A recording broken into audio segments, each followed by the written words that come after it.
Hey, Phobos, sisters, brothers, and others. I'm Jinx. I'm Harper, and this is the second time we've done this in 10 seconds. I forgot that the mics were muted. It's gonna be interesting. Yeah, we're gonna try and do, 3 episodes tonight? And then 2 again tomorrow, if not more. Keyword in that being try. Yeah, it's a goal. We do it for you guys. Cue the thing. Do, do, do, do. The good thing. That is the good...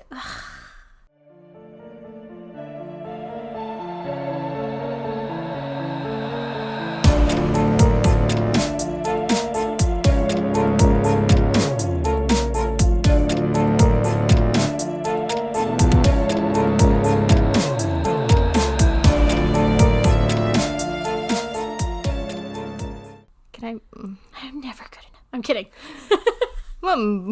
You. So I'm back with another compilation because those seem to be the only thing I'm actually good at. Goody. Yeah, and I didn't tell her what it is. I just told her that she'd have to figure it out. Okay, I'm doing a compilation. Figure it out is not a hint. You're about to get 10 of them. Fucking super.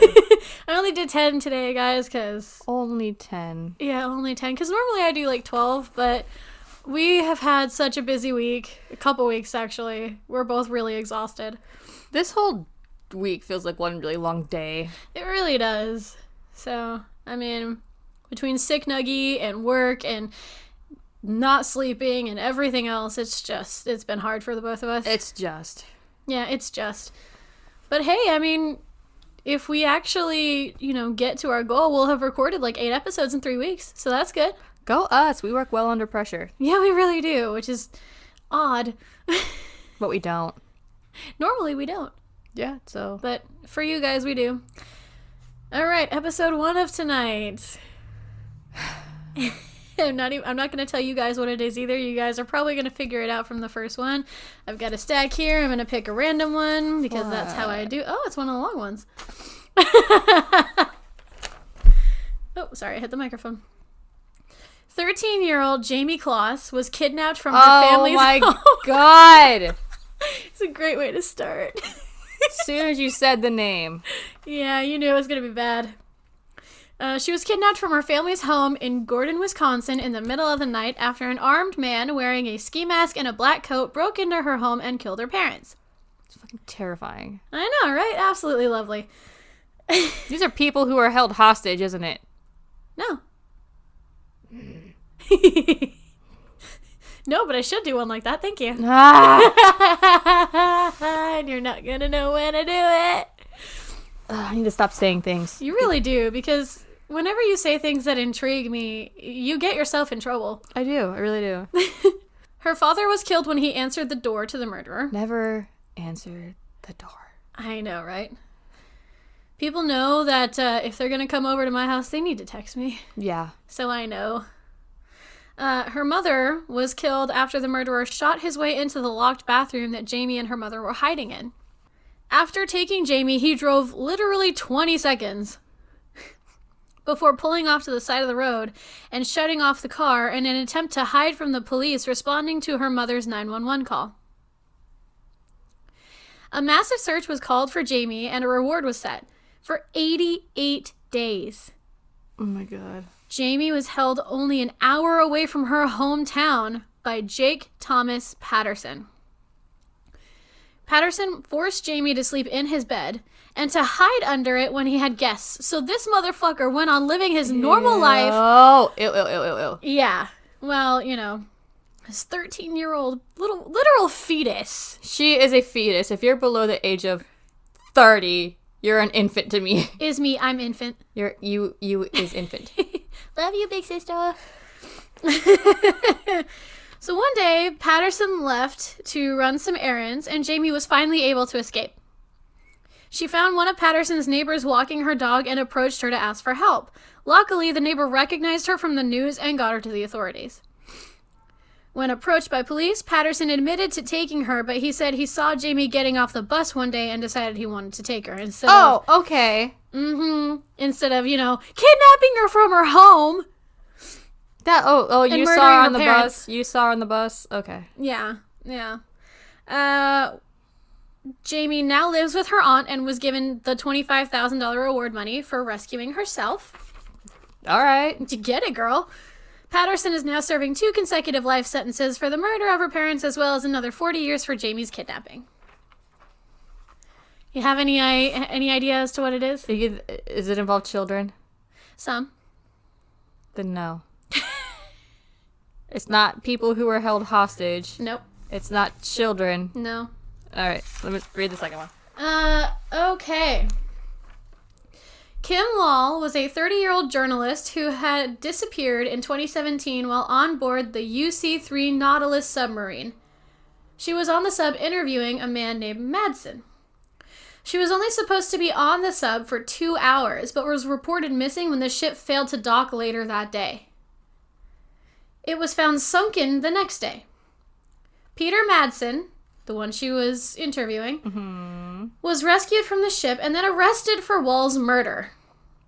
Want to know why? Why? Because pieces of her body were found in the sunken Nautilus and more had washed up on shore. Madsen claimed Wall suffered an accident on board the Nautilus and he was, quote-unquote, forced to dismember her. I feel like there are probably steps you could have taken before then. Yeah, legitimately. It was found that Madsen had videos of women being dismembered on his computer. And was probably looking to act out that fetish on an unsuspecting victim. That's disgusting. It really is. There's also evidence that Madsen, this is really gross, ejaculated in his underwear. Ew! While committing the crime. Ew. Yeah. So while he's like cutting her up, he's getting his jollies up. Ew! Yeah. He was not only charged with murder, but indecent handling of a corpse and sexual assault. And it's also believed that Wall was tortured while she was still alive. Like, just tortured by this man. Madsen is currently serving a life sentence for his crimes, but he escaped briefly in 2018 by telling his prison psychologist he had a bomb. How the fuck do you get a bomb? Well, actually, let me not... Okay. Yeah. You have any clue yet? Sick fucks? No. That's a good one, but no. That has nothing in common with the first one. No, it doesn't. Well, yes, it does. Yes, it does. Random acts of violence? Random kidnappings? Nope. I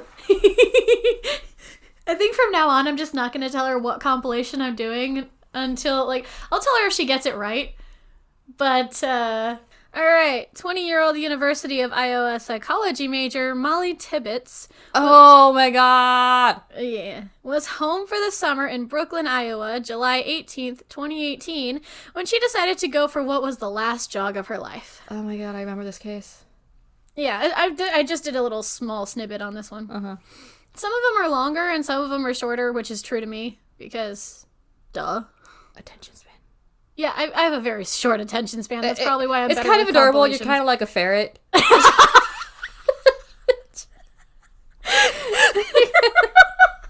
I'll take it because ferrets are adorable. Exactly. It's like you're constantly looking around, wondering what's going on, but you're like small and cute. So. Thanks. I don't know how to feel about that. Look, there are worse things I could have compared you to. This is fair.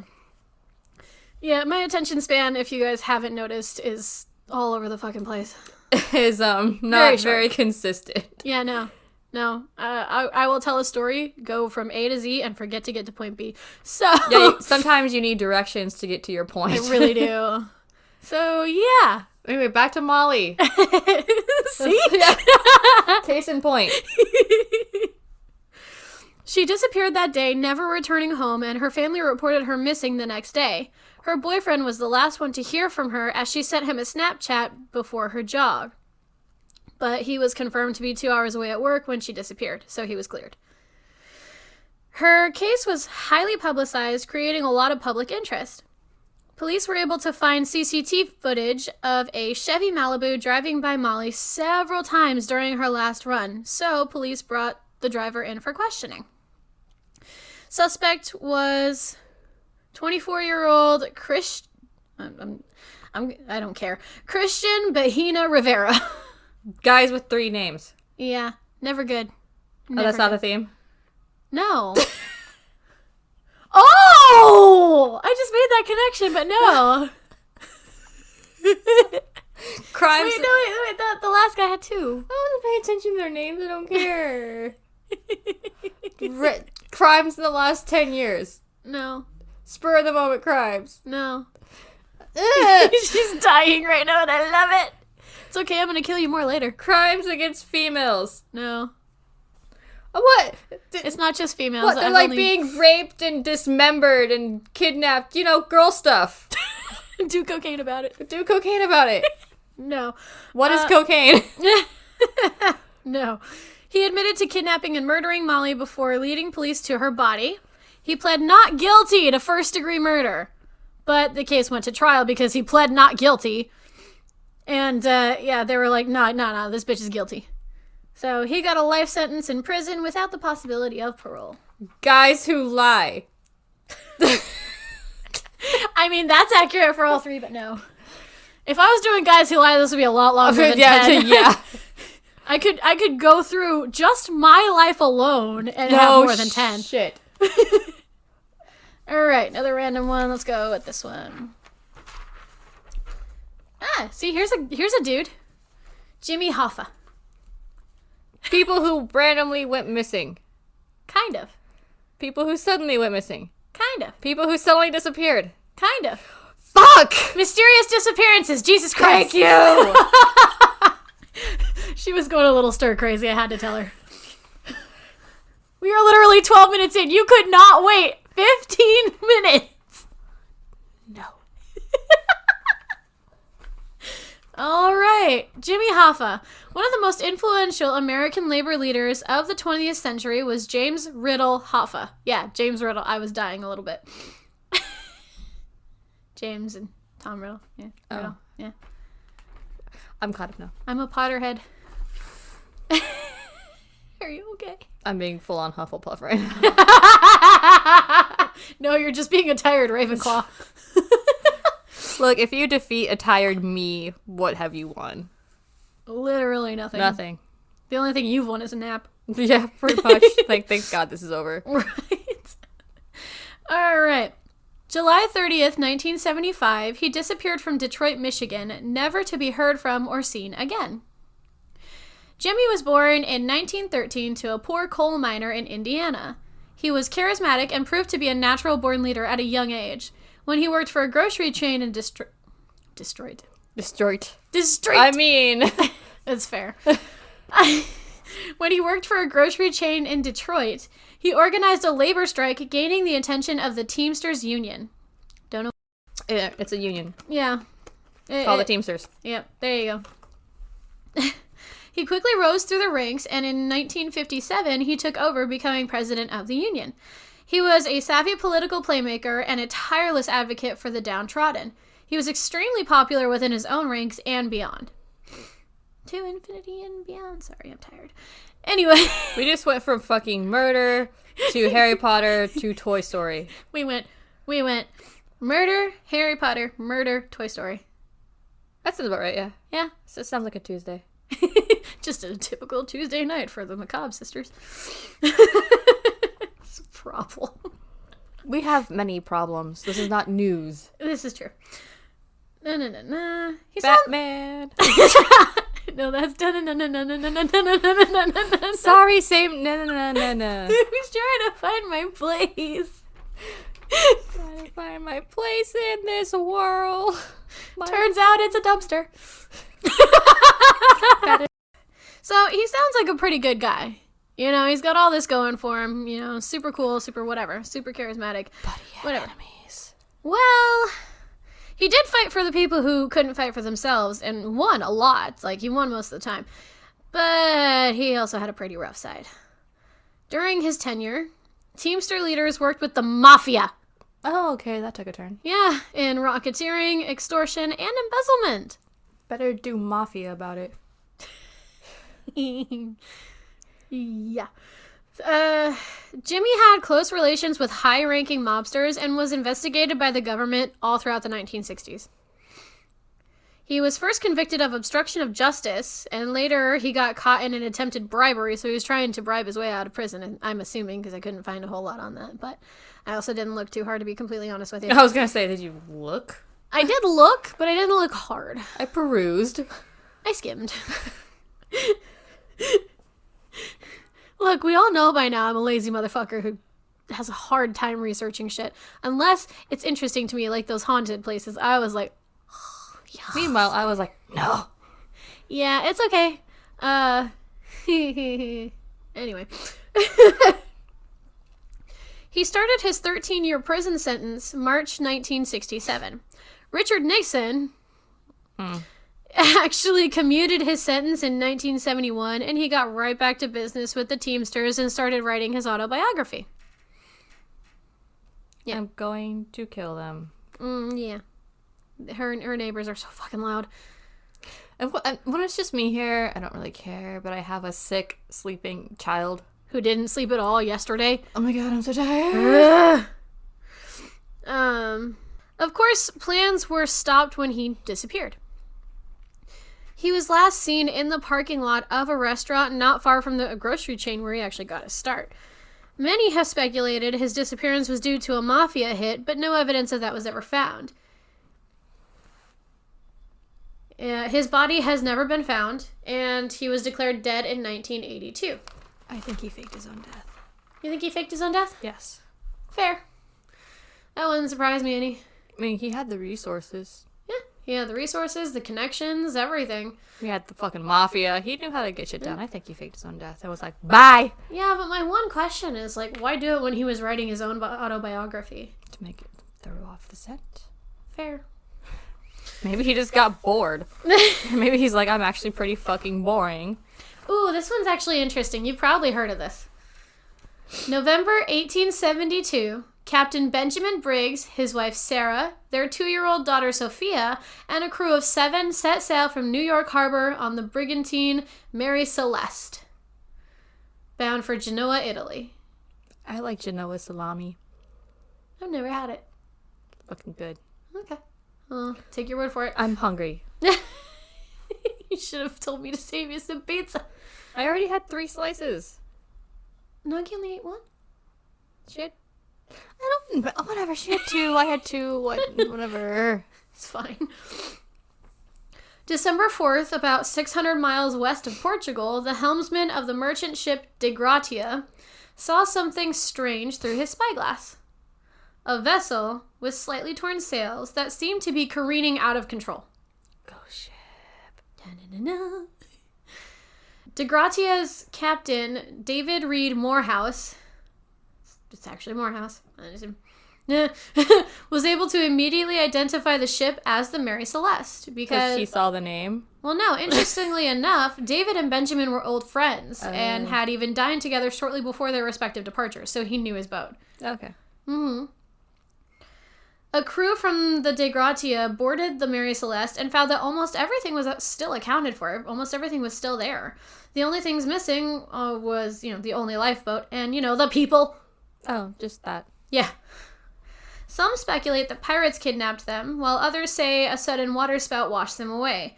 Over the years, people have tried to solve the puzzle of the disappearances. It is thought that because they had barrels of industrial alcohol that can emit highly potent fumes, which might have led the crew to fear an explosion and temporarily evacuate into the lifeboat. At that point, a gale could have swept the ship away, leaving the passengers stranded. That was cool, actually. Yeah, I thought that one was really interesting. I tried to find, I was going to do, all solved ones and then do one that was, all unsolved ones, but I thought adding, a mix of them would have been fun. That was a cool one. I like that one. Yeah. I like the historical ones. I want to try and do, historical stuff, too, because those are always fun. Mm-hmm. It's like, hey, what happened in 1892 happened last year, too. Cool. Oh, they did cocaine about it. Yeah, we don't learn from our mistakes. Papers. Oh. This is the one I did last night. Well, the last one I did last night. Because I did, 6 of them yesterday. 26-year-old Ying Ying Zheng. Yes, her name was Ying Ying Zheng. Wasn't that a panda at the zoo? I don't know. It's Chinese, so. It's not like a panda. I feel like it's a panda. I mean, it's Chinese, so. I don't know. Xiongmao. I wasn't laughing at the name. I was laughing because No. it reminded me of the panda. I know. Do you know how you say it? You want to know how to say panda in Chinese? No. Oh. Just ruined my thunder. I mean, yes. Thank you. Xiongmao. It means bear cat. That's I know. I thought you'd like that. That's why I asked. awesome. I took Chinese in high school. It was fun.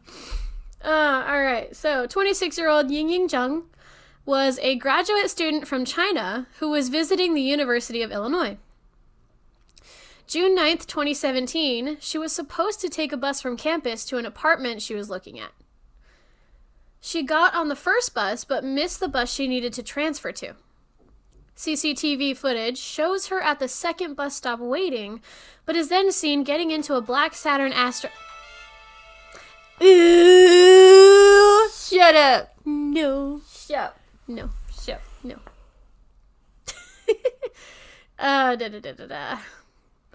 She was then seen getting into a black Saturn Astra that pulled up to the stop. Please. We now return you to your regular scheduled murder and dismemberment. You know I have to leave that in now, right? No! Yep. Oh, no, I lost my place again. Sorry. Okay.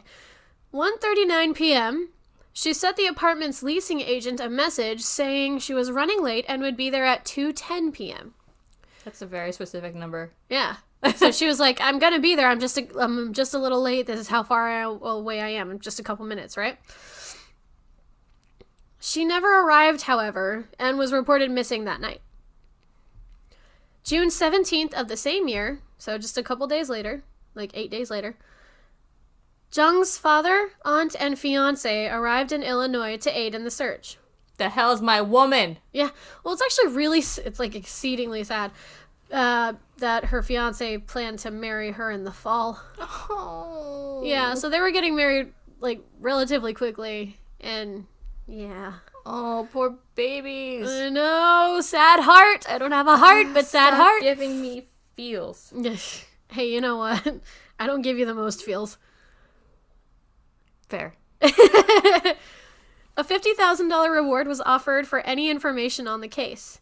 Brent Allen Christensen, another three-namer, because that's always good. Bad things come in threes.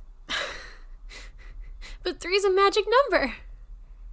3 Is a magic number. is better.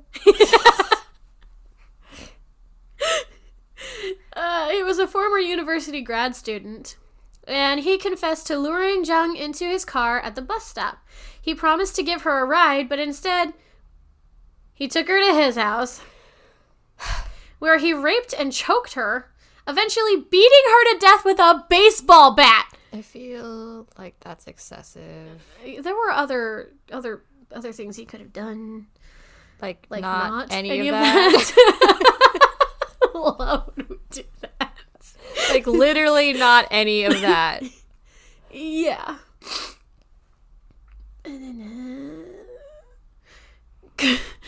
Christensen dismembered her body Why? With the dismemberment. because I like Big butts and you cannot lie? you other brothers can't deny. When a girl walks in with an itty bitty waist and a round thing in your face, you get sprung. Sorry.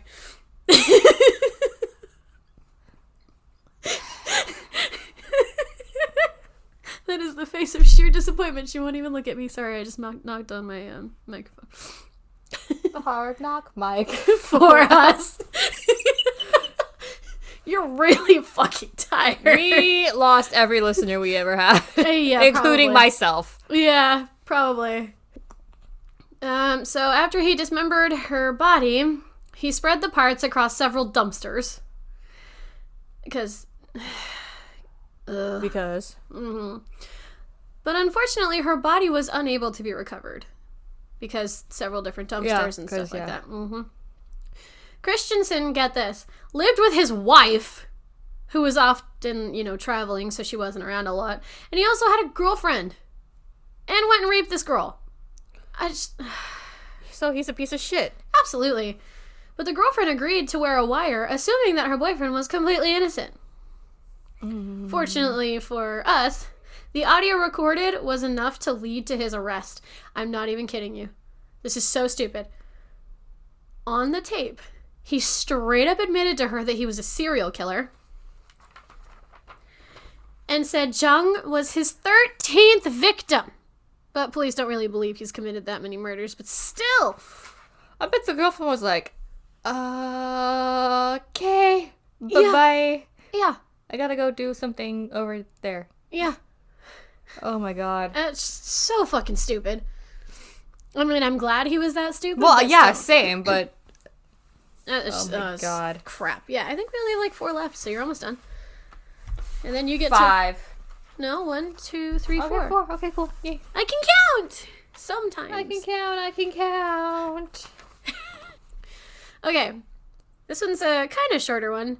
July 1587, roughly 115 English men, women, and children landed on Roanoke Island.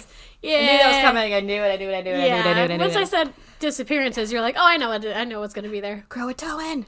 Yep. Yes. Croatoan. I don't know.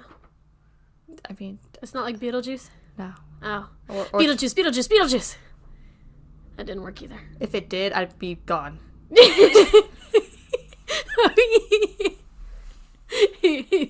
Sandworms. Anyway. Less than a month after their arrival, settlers welcomed Virginia Dare, the first English baby born in America. Woohoo!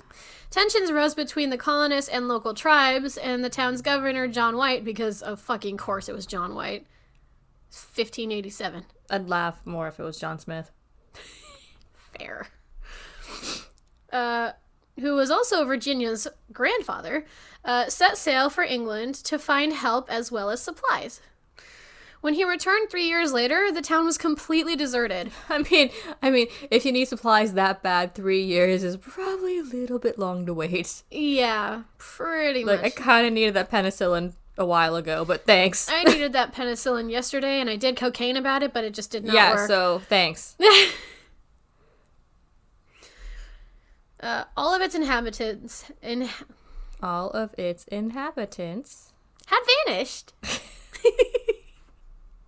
Yay! I get tongue-tied very easily. Say nothing.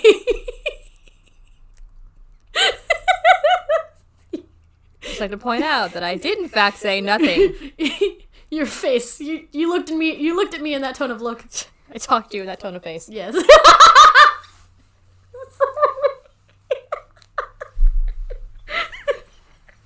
So good.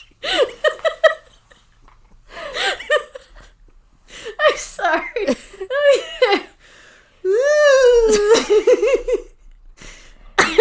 The only clue left behind was a single word carved into a wooden post. Croatoan! Stole my thunder! Croatoan. Yikes. I know. I shouldn't be able to do that. But to be fair, I sing and do multiple voices. So there's that.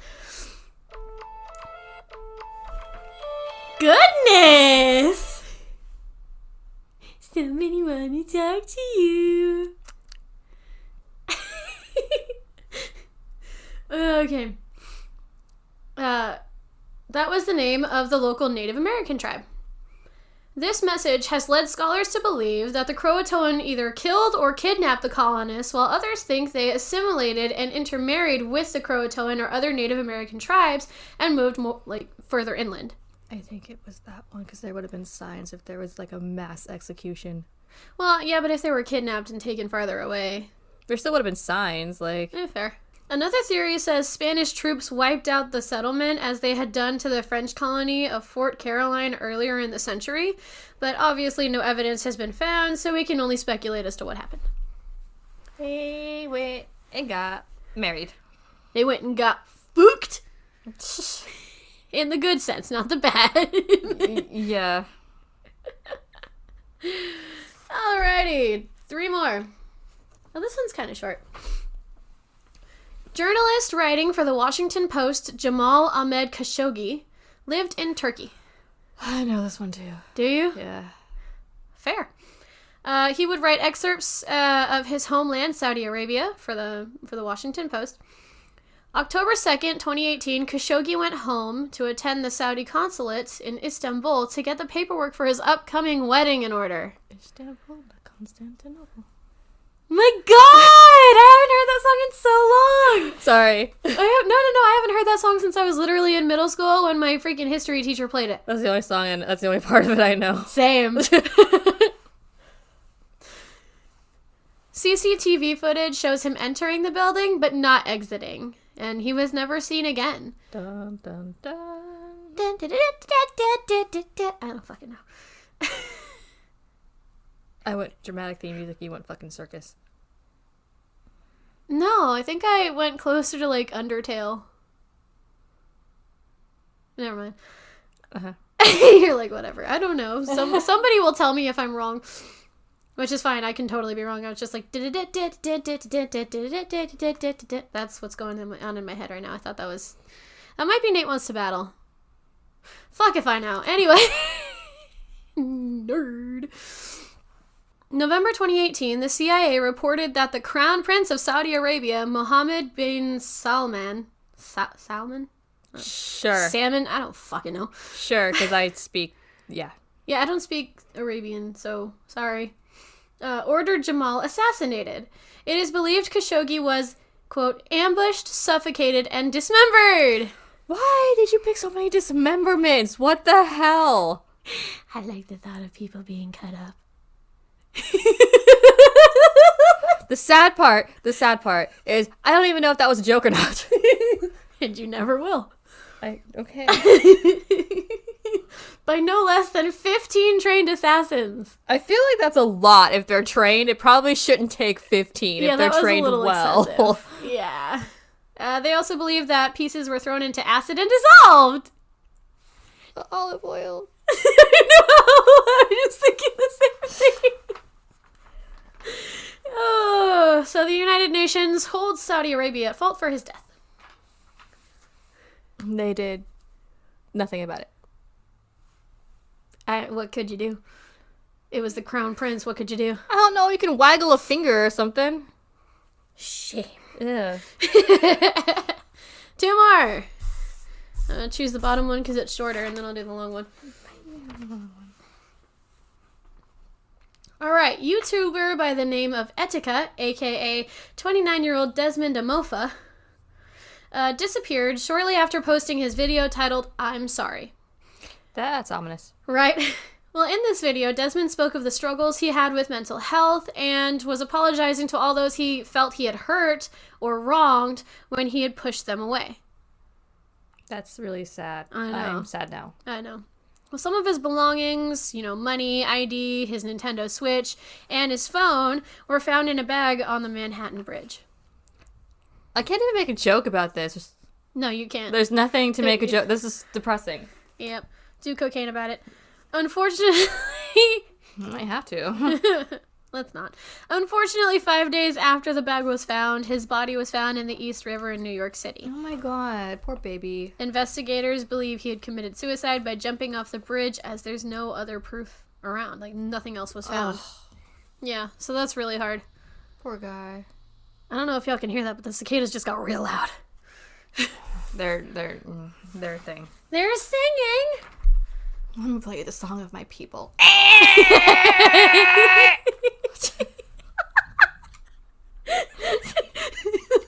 So accurate. I keep hitting the mic. I'm sorry.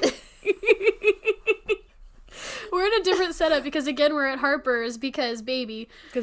But this time we're not in we're not in, like, weird positions anymore. I wouldn't call it comfortable, but... Yeah, that's why I was like, what? Yeah. We're not in weird positions. We're not, like, half laying on the floor, so we're okay there. Yeah, about, like, half doing the splits on the wall. I almost made that joke. All right, last one. Wesley Matthews reported his... This one's gonna hurt you so bad. Fuck, you had to... Fuck. I didn't mean to end on this one. I just picked random ones. This one hurts. This one is so hard. When I was writing this down, it took me I mean, it's not, it's like one side of a page, and I honestly... I see capital letters through the page. Yeah. Like, that's how freaking mad I was. I don't write in capital letters in any of the other ones, but this one pissed me off. This one's not good. All right. Brace yourself. Wesley Matthews reported his adopted toddler missing October 7th, 2017 at 8 a.m. The toddler in question was Sharon Matthews, or it could be Shireen Matthews, because she was adopted by Wesley and his wife, Sini, as part of an international adoptive program from India. So I don't know if it's Shireen or Sharon. I'm just going to say Sharon. Okay. Because that's the best I got. Wesley told police he was feeding Sharon at 3 a.m. because she was malnourished before she was adopted. So she had a rigorous feeding schedule. Okay. That night, Sharon didn't want to drink her milk, so he made her stand in the alley outside their home. He said he went back to check on her 15 minutes later. I'm tapping my leg right now. I'm so mad. 15 minutes in an alleyway. She's a fucking toddler still on milk. In the middle of the fucking night. In the middle of the night. 3 a.m. Oh my god, I'm so mad right now. Remember, she wasn't reported missing until 8 a.m. Remember that. Because, she was gone when he checked on her that 15 minutes later. No shit. Yep. So he decided to do the fucking laundry. Do laundry about it. Yeah. Yeah. Do fucking laundry about it. Yeah, seriously, I mean, come on. You left her outside at 3 a.m., saw her missing, so you do laundry and wait literally 5 hours to report it? What would you do sitting outside going, here, toddler, toddler, here, toddler? Are you fucking serious? I can't. Well, honestly, that's not even the worst part. It gets more egregious. Yes. Okay. She pulled out the big word, guys. We're in trouble. It had syllables. Yeah.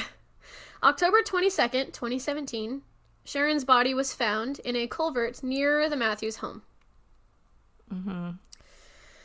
Wesley claimed Sharon choked on her milk and died, so he dumped her body in a panic.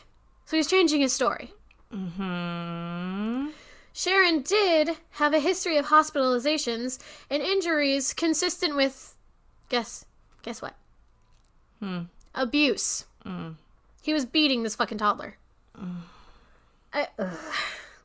Her official cause of death was homicidal violence. Wow. Yeah. Wesley was found guilty of murder and is serving a life sentence. Now, this part's really gonna piss you off. Because he has the fucking audacity to say that he should get a new trial. Why? Because images of Sharon's body and injuries were shown at his trial and he feels that was unfair. Fuck right off. Fuck you. So everything that he had done to her was shown. And that wasn't fair. Now, you know what's not fair is adopting a toddler out of one horrible situation and then putting it into, I would say, an even worse situation because this one, she died. Exactly. It's like, I understand being malnourished and stuff. That's very hard, and I'm not taking that lightly at all. But what I am saying is that, you know, to go from being malnourished to, you know, being abused consistently, being hospitalized. Why did you adopt her if you were just... Why? I know. I can't. So there was that. Oh, God. Okay. But 10 seemed to be enough because that was a 40-minute episode, so. Fantastic. Yay. Fan-tucking-fastic. Anyway. Do laundry about it. I fucking can't. Anyway, so, yeah, that was Mysterious Disappearances. Some solved, some unsolved. Thank you. You're welcome. Hey, look, I had to go through it too. Actually, I had to go through it twice, so. Yeah, I have nothing witty to say. Yeah. Not after that last one. There's really nothing to say. So if your kid goes missing, don't do laundry about it. Yeah, seriously. So if you have any compilations or any cases you want us to cover, or any trilogies or anything else like that, send us a Gmail at sistersofthemacabre@gmail.com. Facebook is Sisters of the Macabre Podcast. Instagram is SOTM Podcast 1, and Twitter is Macabre Sisters 1. Thank you. We love you. Have a good day. Bye. We love you all, but that one guy, bye!